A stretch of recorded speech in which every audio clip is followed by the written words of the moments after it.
नमस्कार साथियों, कैसे हो आप लोग। आशा करता हूँ आप लोग एकदम बढ़िया अच्छे से होंगे।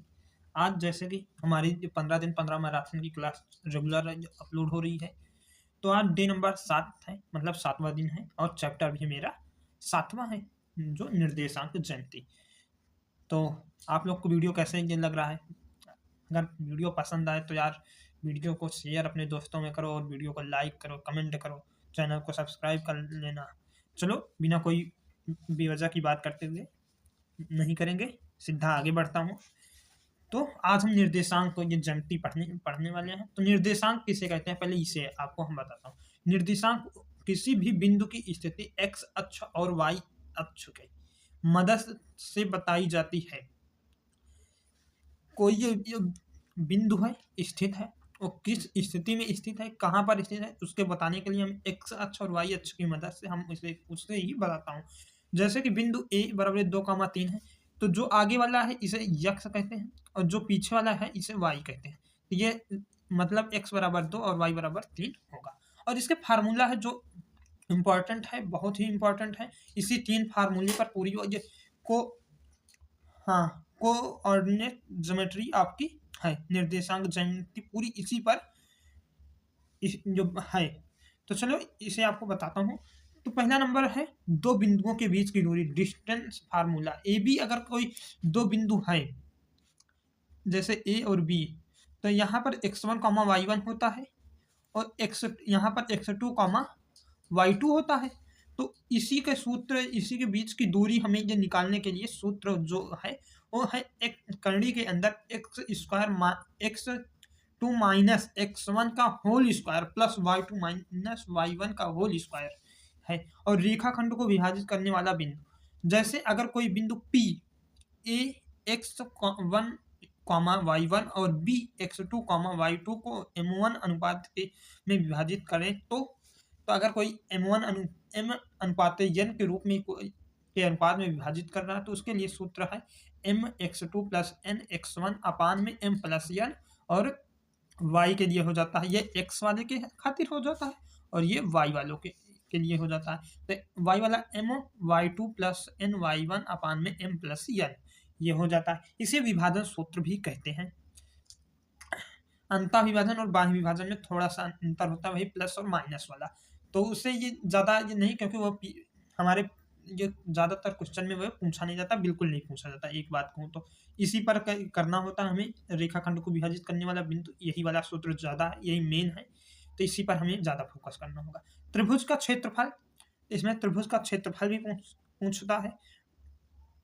इसका अगर पीवीक्यू का हाल देखें तो ये हर साल आता है, एक क्वेश्चन इसका हर साल आता है। तो क्षेत्रफल बराबर होता है 1/2 x1 ब्रैकेट में y2 minus y3 plus x2 y3 minus y1 bracket में plus x3 y1 minus y2। तो ये इस तरह हमारा त्रिभुज के क्षेत्रफल हो जाता है। अब हम बिना कोई देरी किए अपने क्वेश्चन की ओर चलता हूँ, जो बहुत ही पहला क्वेश्चन हम आपको डिस्टेंस के ऊपर करा दूंगा। जो डिस्टेंस है उसके ऊपर से उससे पहले क्लियर कर देता हूँ, फिर उसके बाद हम विभाजन, अंतः विभाजन, ये सबका क्वेश्चन लेकर हाजिर हूँ। तो वीडियो को लाइक जरूर करना यार।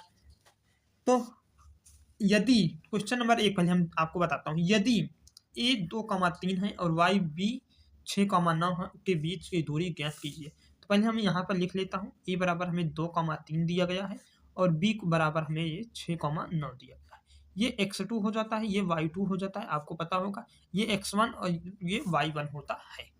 फिर उसके बाद हमें सूत्र क्या मिला है, तो हमें सूत्र मिला है ए बी बराबर करड़ी में x2 माइनस x1 का whole square plus y2 minus y1 का होल स्क्वायर, ये हमारा सूत्र है। तो इसी पर हमें रख देना है। तो यहाँ पर पहले x2 मतलब कि 6 माइनस x1 2 का स्क्वायर प्लस y2 9 माइनस 3 का होल स्क्वायर, फिर इस पर करड़ी हो जाएगा।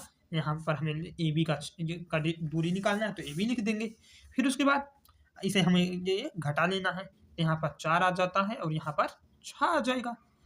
तो यहाँ पर इसका स्क्वायर हम कर देता हूँ। फिर ए बी बराबर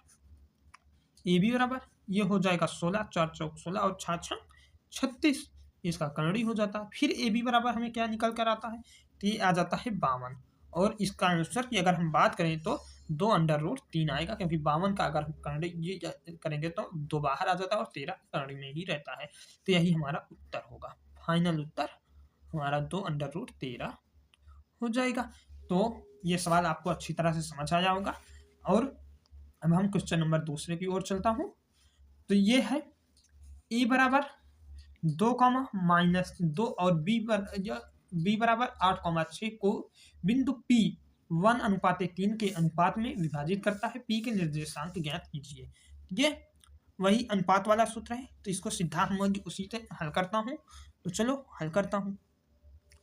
तो क्या है, तो पहले ये दिया गया है MO अनुपात n के दर पर 1:3 लिख लेंगे, और ये ए बराबर दिया गया है 2, और ये हो गया बी बराबर 8, 6। फिर हमारा सूत्र वही है m के दर पर 1 गुणे x2 2 प्लस n 3 हो जाता है, और x1 की बात करें तो यहाँ पर 2 आ जाता है। यही आता है ना? नहीं, यहाँ पर x2 अगर देखेंगे तो हमें 8 मिलता है।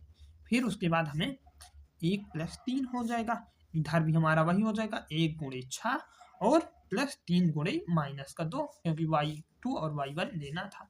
फिर इधर भी 1/3 1 + 3 हो जाएगा अपान में। फिर उसके बाद इसका गुणा कराएंगे तो 8 + 3 दूनी 6 अपान में 4 मिलेगा, जिससे हमें ये 8 2 10 4 14 अपान में 4 बराबर में अगर करें बात तो 3.5 मिल जाएगा। और अब इससे बात इसको हल करके आपको बताता हूँ। तो यहाँ पर 1 का गुणा 6 में कराएंगे तो हमें 6 ही प्राप्त होगा। ये दूसरा भाग यहाँ पर लिख लेना भाग, और यहाँ पहला भाग ये फर्स्ट है और ये सेकंड है। तो दूसरा भाग 6 - 3 का गुणा इसमें कराएंगे तो -6 हो जाए, इसलिए माइनस यहाँ पर लग गया। 1 + 3 का हो जाता है 4, और ये 0 अपान में 4 आएगा, और इसका आ जाएगा 0। उत्तर की अगर हम बात करें तो फाइनल उत्तर हमें यही मिलेगा। फाइनल उत्तर की बात करें तो P 3.5, 0 यही हमारा आएगा। ये x हो गया, ये y हो गया, और यहाँ पर हमें x, y लेकर चलना था, क्योंकि x, y का मान हमें निकालना है। तो इसीलिए हम यहाँ पर x, y करेंगे, फिर यहाँ हमें x, y का मान निकल कर आ जाएगा। अब हम क्वेश्चन नंबर 3 की ओर चलता हूँ बिना कोई देरी किए।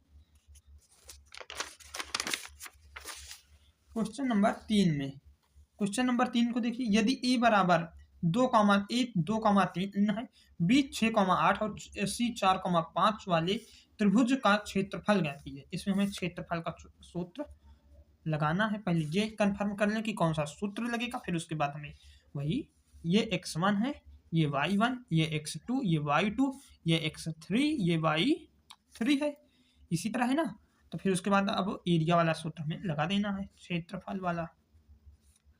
1/2 2 हो जाएगा x1, फिर ब्रैकेट में 8 - 5 y2 - y3 plus x2 6 5 - 3 y3 - y1 plus x3 4 bracket में हो जाता है y2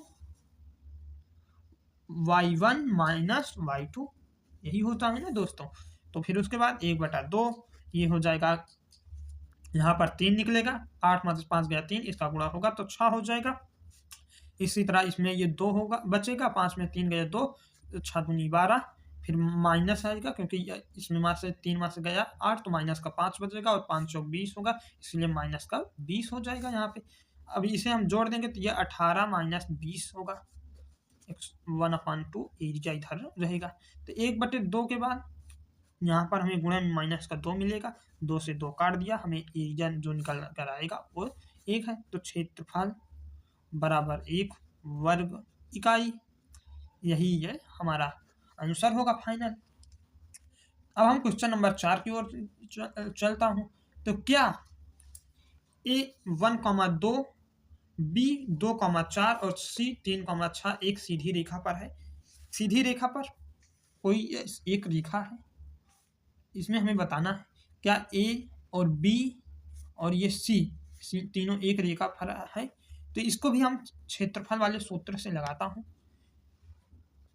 जो होता है क्षेत्रफल वाला सूत्र 1/2 x1 फिर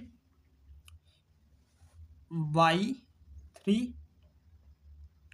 माइनस y2 प्लस x2 हो जाएगा y3 minus y1 plus x3 होता है y2 माइनस y1।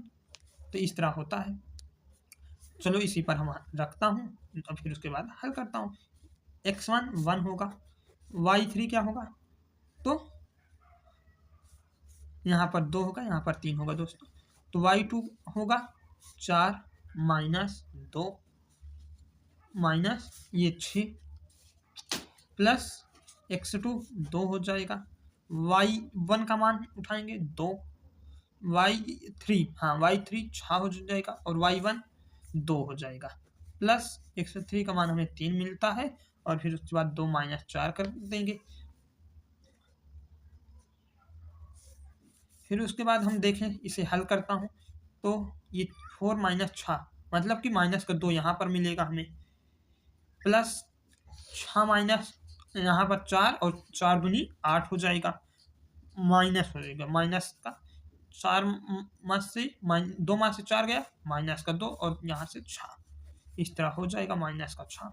फिर उसके बाद 1/2 इसे जोड़ेंगे, हमें 0 प्राप्त होगा क्योंकि माइनस 2 में से 8 गया, माइनस का 6 माइनस प्लस हो जाएगा 0। फिर इसका मान हमें 0 ही मिलेगा। फिर अगर ये देखिए, अगर 0 आ जाता है तो ये सीधी रेखा पर है, अगर नहीं आता तो ये तीनों बिंदु एक सीधी रेखा पर नहीं है। तो यहाँ पर हम लिखेंगे हाँ तीनों बिंदु एक ही सीधी रेखा पर है। तो कैसा लगा वीडियो? अगर पसंद आए वीडियो तो चैनल को सब्सक्राइब, वीडियो को लाइक और कमेंट जरूर करें दोस्तों। मिलता हूँ नेक्स्ट वीडियो में, तब तक के लिए धन्यवाद दोस्तों।